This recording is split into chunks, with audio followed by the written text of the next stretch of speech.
നാഗങ്ങളെക്കുറിച്ചൊരു ചെറിയ സ്തുതിയാണ്. കലിയുഗത്തിൽ ഈശ്വരനെ നമ്മുടെ മുമ്പിൽ പ്രത്യക്ഷ ദൈവമായിട്ട് കണ്ടുവരുന്ന ഈശ്വരനാണ് നാഗങ്ങൾ. ഞാൻ ഈ പ്രത്യക്ഷം എന്ന് പറയാൻ കാരണം കഴിഞ്ഞ 33 വർഷങ്ങളോളമായിട്ട് നിങ്ങൾ കേട്ടിട്ടുള്ള മണ്ണാർശാലയിലെ പാരമ്പര്യമായിട്ട് ഞങ്ങൾ അടിയന്തരക്കാരായിട്ട് തുലാമാസം വൃശ്ചികമാസത്തിലെ പൂയം ആയില്യ ദിനങ്ങളിൽ പോകുന്നവരാണ്. അത്ര സത്യമായിട്ട് നാഗങ്ങളെ അടുത്ത് കണ്ടതിൻ്റെ വൈഭവം നമുക്ക് എത്ര വർണ്ണിച്ചാലും പറ്റില്ല. അത്ര സത്യമാണ്. 2016 ഈ കാലം ചെയ്ത വല്യമ്മ നാഗരാജാവിനെയും നാഗേക്ഷിയമ്മയൊക്കെ വിഗ്രഹത്തിൽ എഴുന്നള്ളിച്ച് പ്രദക്ഷിണത്തോടുകൂടി പൂർത്തിയാക്കി ആ നിലവറയിൽ കൊണ്ടിരുത്തി 100 പാലും നടത്തുന്നൊരു വേളയിൽ നിവേദ്യ ഭാഗം പൂർത്തിയാക്കി അമ്മ സന്ധ്യാവന്ദനത്തിന് കുളത്തിലോട്ട് പോകുമ്പോൾ ഞങ്ങൾ പാട്ടുകാരായിരുന്നു വഴികാട്ടിയായിട്ടുണ്ടായിരുന്നത്. അമ്മ കുളത്തിലേക്ക് ഇറങ്ങുകയും ഞങ്ങൾ വെളിനിൽക്കുകയാണ്. അപ്പോൾ നോക്കുമ്പോൾ പടിയിലൊഴികെ ഒരു നാഗം ഇങ്ങനെ വന്ന് നിൽക്കുകയാണ്, നമ്മുടെ ഈ സ്വർണ്ണമാല തിളങ്ങി നിൽക്കുന്ന പോലെ. മാത്രമല്ല നാഗത്തിനെ കണ്ടേ ഉടനെ എല്ലാവരും പാമ്പെന്നും പറഞ്ഞ് തടിച്ചു കൂടുവാനും മൊബൈലും ക്യാമറയും കൊണ്ട് ഫോട്ടോ എടുക്കാനുള്ള ബഹളങ്ങളായിരുന്നു അവിടെ. ബഹളം കണ്ട് തിരുമേനി ഓടിയെത്തി അവരെയൊക്കെ ഓടിച്ചു. ഇതവരുടെ സങ്കേതമാണ്, അവരെ ഉപദ്രവിക്കരുത്. അദ്ദേഹം ഒരു പട്ടിട്ട് മൂടി ആ നാഗത്തെ കൈകൊണ്ടെടുത്ത് കാവി കൊണ്ടുവിട്ടു. തിരിച്ചമ്മയെ ഞങ്ങൾ നിലവറയിലും കൊണ്ടുവിട്ടു. അപ്പോൾ നോക്കുമ്പോഴാണ് ഇതിനേക്കാളും വലിയൊരു ആൾക്കൂട്ടം തൊട്ടപ്പുറത്ത് കാണുന്നത്. ഞങ്ങളവിടെ പോയി നോക്കുമ്പോൾ നാഗമല്ല, ഈ ഫോട്ടോ എടുത്ത വിദ്വാൻമാരെല്ലാവരും കൂടി കൂടിയിരിക്കുകയാണ്. അവരെടുത്ത ക്യാമറയിലോ ഇത്രയും ശാസ്ത്രം വികസിപ്പിച്ചു എന്ന് പറയുന്ന ഈ ഫോണിലോ അല്ല മൊബൈലിലോ ഒന്നിലും നമ്മൾ കണ്ട ദേവൻ്റെ രൂപം പതിഞ്ഞിട്ടില്ല. സത്യമാണ് കേട്ടോ, ഞാൻ കള്ളം പറയുന്നതല്ല, അത്ര സത്യമായിരുന്നു.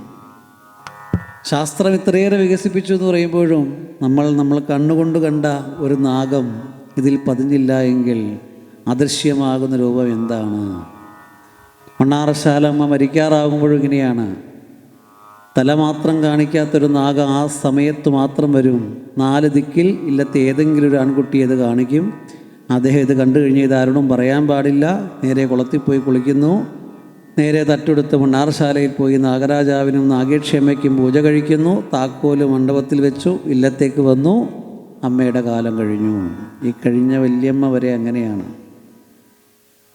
ഞാൻ ഈ വിളക്കിന് മുമ്പിൽ നിന്ന് കള്ളം പറയുന്നതല്ല കേട്ടോ, നാഗം അത്രയും സത്യമാണ്.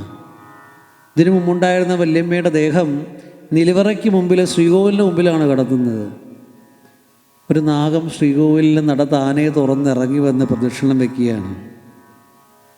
മാത്രമല്ല ആ അമ്മയെ ദഹിപ്പിച്ച സ്ഥലത്ത് 16 ദിവസവും കാവലായിട്ട് നിൽക്കുന്നു. ഒരു തൈ വെച്ചതോ, ഒരു നാഗം എങ്ങനെ ഭൂമിയിൽ ചുറ്റി നിൽക്കുന്നു, ഒരു തെങ്ങ് നിൽക്കുന്നത്. ഇപ്പോൾ നിങ്ങൾ എന്തെങ്കിലും പോകുമ്പോൾ ഒന്ന് നോക്കണം, ഒരു വട്ടത്തിൽ നാഗം ഉയർന്നിരിക്കുന്ന പോലെ കാണാം. ഇവിടെയും സർപ്പപൂജ നടക്കുന്നുണ്ട്. സർപ്പബലിയും നാഗപൂജകൾക്ക് പ്രാധാന്യത്തോടെ നടത്തുന്നുണ്ട്. ഒരു പൂജ നമുക്ക് ഒറ്റയ്ക്ക് നടത്തുന്നത് വലിയ പാടാണ്. നമ്മൾ ഈ മനുഷ്യരെല്ലാവരും അവർക്ക് ദാനം ചെയ്ത ഭൂമിയിലാണ് വസിക്കുന്നവർ. അവരുടെ അനുഗ്രഹമില്ലാണ്ട് ഒരു ആളും ഇവിടെ ജീവിക്കാൻ പറ്റില്ല. അതുകൊണ്ട് നിങ്ങൾക്ക് കിട്ടുന്നൊരു മഹാഭാഗ്യമാണ്. ക്ഷേത്രത്തിൻ്റെ വരുമാനമല്ല, 100% സത്യമാകുന്നൊരാചാരമാണത്. അതുകൊണ്ട് വൈകരുത്. ഇത് ഓൺലൈനിൽ കാണുന്നവരാണെങ്കിൽ പോലും ഈ ഒരു സമയത്ത്, നാഗപൂജ നടക്കുന്ന സമയത്ത് നിങ്ങളുടെ പേരും നക്ഷത്രവും നൽകിയ പൂജയിൽ പങ്കുകൊള്ളുക.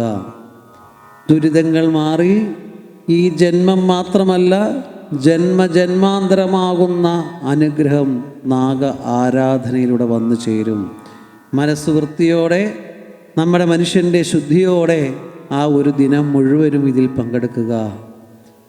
ഞാൻ പറയുന്നത് അമ്മ സത്യമാണ്.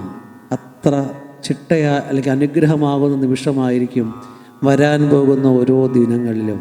എല്ലാവരും മനസ്സ് നിറഞ്ഞ ഭക്തിയോടുകൂടി, ഞാൻ പറഞ്ഞതിൽ സമയം കഴിഞ്ഞു, 10 മണിയായി.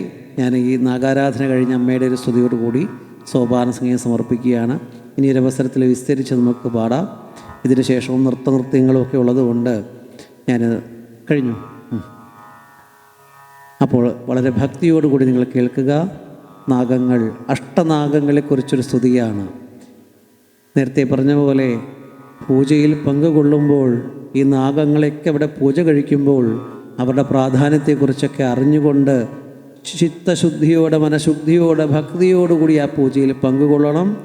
ഈ ദേശത്ത് വസിക്കുന്ന മനുഷ്യരായിട്ടുള്ള എല്ലാവരും സകുടുംബസമേതം ആ പൂജയിൽ മാത്രമല്ല, ഓരോ ദർശന പ്രാധാന്യമേറുന്ന തത്വകലശമാണെങ്കിലും ദ്രവ്യകലശമാണെങ്കിലും അതുപോലെ നവീകരണ കലശമാണെങ്കിലും ഒക്കെ ആ പ്രധാനമാകുന്ന കലശങ്ങളിൽ ദർശന പ്രാധാന്യത്തോടുകൂടി ശുദ്ധിയോടെ എത്തിച്ചേരുക.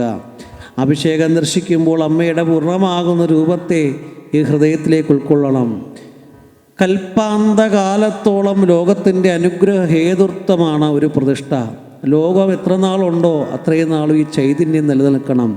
ആ ചൈതന്യത്തിൽ കലാകാലങ്ങൾ വന്ന ലോകത്തെ കലശത്തിലൂടെ വീണ്ടെടുക്കുകയാണ്. കലകളിൽ കൂടി പൂജകൾ നിറച്ച് നിങ്ങൾ പ്രാർത്ഥിക്കുന്ന ഓരോ പ്രാർത്ഥനയും സഫലമാകുന്ന അത്ഭുത നിമിഷമാണ്, അനുഗ്രഹ നിമിഷമാണ് വരാൻ പോകുന്നത്. പ്രതിഷ്ഠാ സമയത്ത് ആദ്യമായിട്ട് ഈ ഭൂമിയിൽ അമ്മയെ ഇവിടെ പ്രതിഷ്ഠിക്കുന്ന സമയത്ത് അമ്മ എങ്ങനെ വിരാജിച്ചിരുന്നുവോ അതേ ദർശനത്തോടുകൂടി നമുക്ക് കാണാൻ സാധിക്കാൻ ഇനി നിമിഷങ്ങൾ മാത്രമേ ഉള്ളൂ. സജ്ജനങ്ങളെല്ലാവരും എത്തിച്ചേരുക. ഈ ഒരു വിളക്ക് കത്തിച്ചു വെച്ചാൽ എക്കാലവും അതിന് ശോഭയോടെ കാത്തു സൂക്ഷിക്കണമെങ്കിൽ ഒരുപാട് കാര്യങ്ങൾ ആ വിളക്കിന് നൽകണം, അല്ലേ?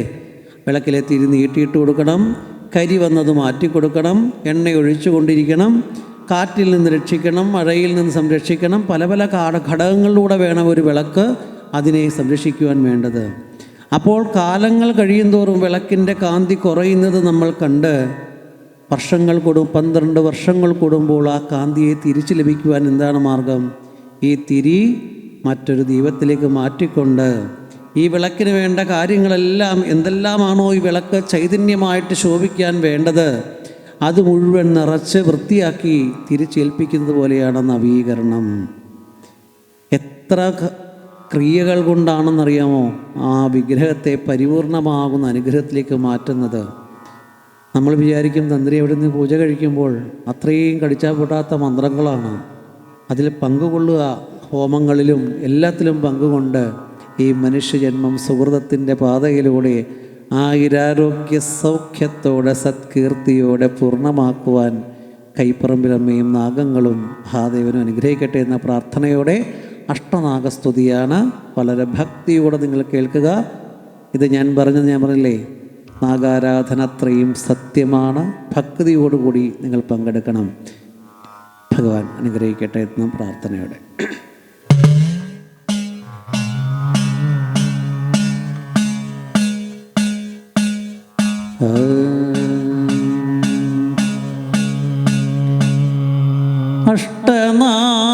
അഷ്ടനാഗങ്ങൾ കൃപ ചൊരിഞ്ഞിടേണോ,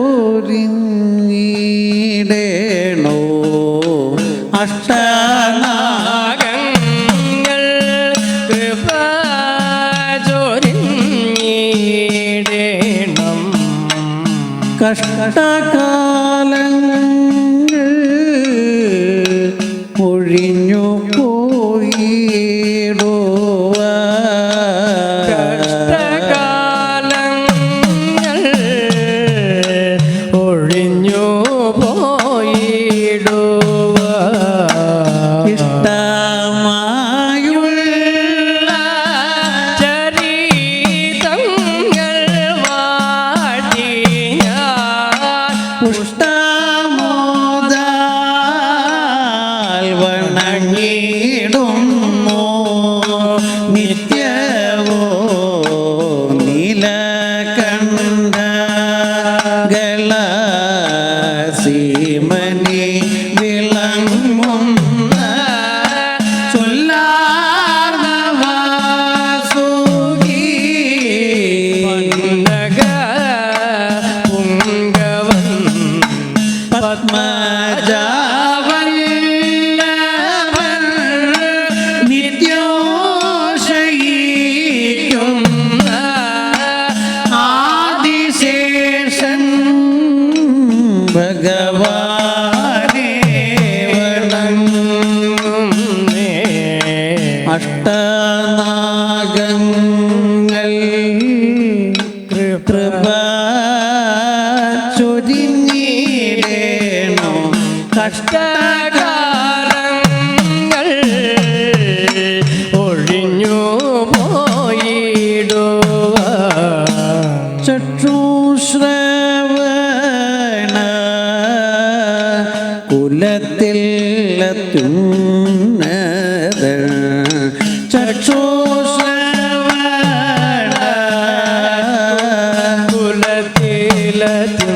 കുലത്തിലെത്തുന്നതൻ ദക്ഷകപ്രവരനെ കുപ്പീവണം പ്രവരരെ കൂപ്പിവണങ്ങും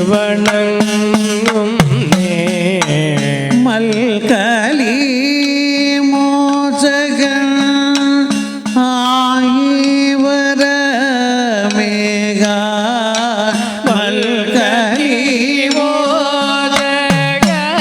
മോചകനായി വരമേഘ മൽകലി മോചകൻ നായി വരമേഘ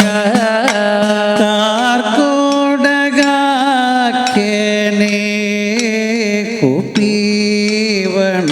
കുപ്പീവണങ്ങുന്നേ കാർക്കോടകനെ കൂപ്പിവണങ്ങും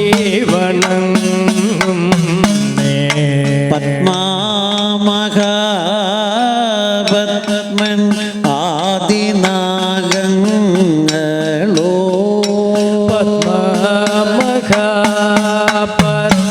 പത്മനാദി നഗങ്ങളോ ആത്മനി കാൺക ഗുളിക പ്രവരനോ ആത്മനികാംഗ ഗുളിക പ്രവരോ കദ്രോസോദൻ ശങ്കരൻ ഭുജംഗമേ